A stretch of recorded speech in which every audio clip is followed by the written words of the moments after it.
নমস্কার বন্ধুরা, আমাদের রান্নাঘরে সবাইকে স্বাগত। আজ বানিয়েছি মাত্র একটা ডিম দিয়ে দারুণ সুন্দর একটা চকলেট কেক।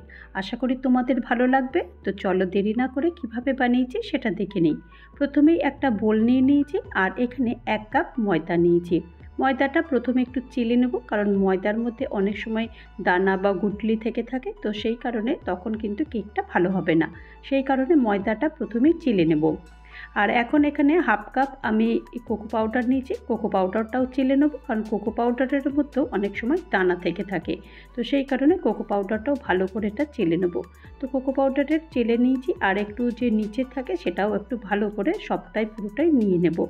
কোকো পাউডার চেলে নিয়েছি, আর এখন এখানে 1/2 টিস্পুন আমি এখানে বেকিং সোডা দিয়েছি, আর 1 টিস্পুন আমি বেকিং পাউডার দিয়েছি, আর সামান্য একটু পিঞ্চ অফ নুন বা সল্ট দিয়েছি, আর এখানে 1 কাপ আমি চিনি দিয়েছি।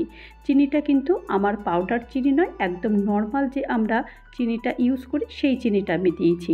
এখন সব উপকরণগুলো দিয়ে দিয়েছি। দিয়ে দেওয়ার পর ভালো করে এটাকে মিশিয়ে দিতে হবে। মিশিয়ে দেওয়ার পর তারপরে এইখানে আমি এই যে একটা মাত্র ডিম নেব। একটা ডিম দিয়ে দারুণ সুন্দর একটা কেক বানিয়ে তোমাদেরকে দেখাবো। আর এই একটা ডিম দিয়ে দিয়েছি, আর এখানে 1/2 কাপ আমি টক দই নিয়েছি। টক দইটা কিন্তু অবশ্যই রুম টেম্পারেচারের। আর এখানে 1/4 কাপ আমি তেল দিয়েছি, আর 1 চামচ ভ্যানিলা এসেন্স দিয়েছি। সব উপকরণগুলো দিয়ে দেওয়ার পর ভালো করে এটাকে মিক্সড করতে হবে। মিক্সড করতে করতে দেখছি একটু বেশ ড্রাই হয়ে যাচ্ছে। এখানে আমি 1/2 কাপ আমি গরম জল নিয়েছি। গরম জল একদম কিন্তু পুরো ফুটন্ত গরম জল নয়, জাস্ট একটু লিউক ওয়ার্ম বা ঈষদুষ্ণ জল, সেই রকম জল দিলেই হবে। এখন এই জলটা দিয়ে ভালো করে এটাকে একটা স্মুথ ব্যাটারে পরিণত করব।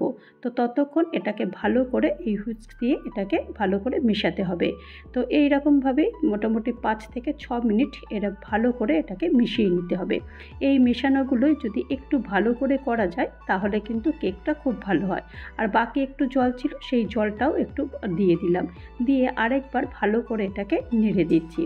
যে কথাটা বলছিলাম যে এই নাড়াগুলো, কেকের ব্যাটারটা যদি একটু বেশ ভালো করে তৈরি করা যায়, কেক কিন্তু দারুণ সুন্দর হয়। আর যারা ডিমের একটা কথা বলে রাখি, যারা ডিম দিয়ে কেক পছন্দ করো না, তাহলে ডিমটা তোমরা স্কিপ করে যাবে। ডিমটা ছাড়াই এই কেকটা আরও সুন্দর হবে। তো এখন দেখো ব্যাটারটা তোমাদেরকে একবার দেখিয়ে দিলাম। এই ব্যাটারটা না তো একদম খুব ঠিক হয়েছে, না তো একদম খুব পাতলা হয়েছে, মিডিয়াম সাইজ মতো এরকম এই ব্যাটারটা তৈরি করে নিতে হবে। তো এটাকে ভালো করে এটাকে মিশিয়ে দিতে হবে। যত ভালো করে এটা মেশাবে তত কেকটা সুন্দর হবে। তো এখন মিশিয়ে দিয়েছি। মিশিয়ে দেওয়ার পর তারপরে এটাকে কেক টিনের মধ্যে ঢালবো। তো এই যে আমি একটা কেক টিন রেডি করে নিয়েছি আগে থেকেই। এর মধ্যে একটা বাটার পেপার লাগিয়ে দিয়েছি। বাটার পেপার লাগানোর পর এইবার এই ব্যাটারটা যে বানিয়েছি সেই ব্যাটারটা এরকম পুরোটাই দিয়ে দেবো। পুরো ব্যাটারটা দিয়ে দিয়েছি, আর এখানে একটা টুথপিক দিয়ে ভালো করে এটাকে নাড়িয়ে দিচ্ছি, যাতে করে এর মধ্যে যদি কোনো এয়ার বাবলস থেকে থাকে তাহলে এই এয়ার বাবলসগুলো নষ্ট হয়ে যাবে। সেই কারণে একটা টুথপিক দিয়ে ভালো করে এটাকে নাড়িয়ে দিচ্ছি। নাড়িয়ে দেওয়ার পরে তারপরেও একটু ট্যাপ করে দিচ্ছি এই কারণেই যে যদি আরও কিছু এয়ার বাবলস থেকে থাকে তাহলে এগুলো নষ্ট হয়ে যাবে। তো সেই কারণে একটু ট্যাপ করে দিচ্ছি। তো এই কেকটা কিন্তু আমি কোনো ওভেনে বানাবো না, এই কেকটা বানাবো আমি প্রেশার কুকারে। তো সেই কারণে আগে থেকে প্রেশার কুকারটা আমি প্রিহিট করতে দিয়ে দিয়েছিলাম, আর নিচে একটা স্ট্যান্ড দিয়ে দিয়েছি। এখন এটা খুব সাবধানে, যেহেতু প্রেশার কুকারের মুখটা একটুখানি ঢাকা মতো হয়, সেই কারণে একটু খুব অসুবিধা হয়। তো সাবধানেই এখন এই কেক টিনটা দিয়ে দিতে হবে। দিয়ে দেওয়ার পর তারপরে এখানে এটাকে ঢেকে দিতে হবে মোটামুটি 30 থেকে 40 মিনিটের জন্য। তবে এখানে আরেকটা কথা বলি, আমি কিন্তু এই যে হুইসেলটা আর রাবারটা কিন্তু খুলে রেখে দিয়েছি। এই রকমভাবেই এটাকে 30 থেকে 40 মিনিটের জন্য এটাকে বেক করতে হবে। 40 মিনিট পর তোমাদেরকে দেখাচ্ছি। আমি 40 মিনিটের আগে একবারও কিন্তু এটাকে খুলিনি। তো এখন 40 মিনিট পর তোমাদেরকে দেখাচ্ছি কেকটা কতটা সুন্দর হয়েছে। দেখো কতটা সুন্দর একদম বেক হয়েছে, আর পুরো একদম মানে কেকটা ফেটে গেছে, তার মানে বোঝা যাচ্ছে যে কেকটা খুবই সুন্দর বেক হয়েছে।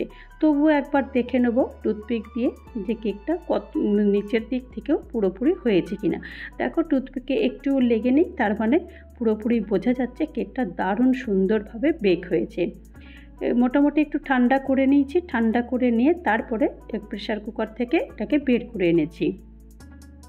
বের করে আনার পর তোমাদেরকে দেখাচ্ছি, তোমরা নিজেরাই দেখো কেকটা কতটা সুন্দর ময়েস্ট হয়েছে, আর কতটা মানে খুব সুন্দর একটা মসৃণ মতো কেক হয়েছে। তো তোমরা এরকমভাবেই আমি যে মাপগুলো তোমাদেরকে দেখিয়েছি, কেকের সবচাইতে একটা ইম্পর্টেন্ট হচ্ছে মাপগুলো যদি তোমরা ঠিকঠাক করে দিয়ে করতে পারো তাহলে কিন্তু কেক দারুণ সুন্দর হয় আর ভীষণ সফট কেক হয়। তো এটা চারপাশে একটুখানি চাকু দিয়ে একটু কেটে নিলাম, যাতে করে খুব তাড়াতাড়ি খুব সুন্দরভাবে ডিমোল্ড হয়ে যায়। তো এটাকে ডিমোল্ড করে নিচ্ছি, আর তোমরা দেখবে যে কেকটা কতটা সুন্দরভাবে হয়েছে। তো বাটার পেপারটা তুলে নিচ্ছি, বাটার পেপারটা তুলে নেওয়ার পর দেখো কতটা সুন্দর ময়েস্ট হয়েছে। ময়েস্ট কেকগুলো কিন্তু ভীষণ সুন্দর খেতে হয় আর ভীষণ নরম তুলতুলে হয়। তো কেটেও দেখাই তোমাদের কতটা সুন্দর কেকটা হয়েছে। তোমরা নিজেরাই দেখলে যে পুরোপুরি এই কেকের যদি মাপটা ঠিক থাকে তাহলে কিন্তু দারুণ সুন্দর একটা কেক তৈরি হয়ে যায়। তো তৈরি হয়ে গেল মাত্র একটা ডিম দিয়ে দারুণ সুন্দর আমার চকলেট কেক। তো আশা করি তোমাদের এই রেসিপিটা ভালো লেগেছে, আর ভালো লাগলে অবশ্যই একটা লাইক করো, কমেন্ট করো, পারলে আমার চ্যানেলটা সাবস্ক্রাইব করে আমার পাশে থেকো। আর যারা নতুন বন্ধু হয়ে আমার চ্যানেলে ভিজিট করেছো তাদেরকে অজস্র ধন্যবাদ।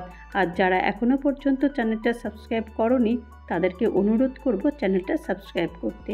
আবারও নতুন কোনো একটা ভিডিও নিয়ে তোমাদের মাঝে চলে আসবো। ততক্ষণের জন্য তোমরা সবাই ভালো থেকো, সুস্থ থেকো, আর আমার চ্যানেলের সাথে থেকো। নমস্কার।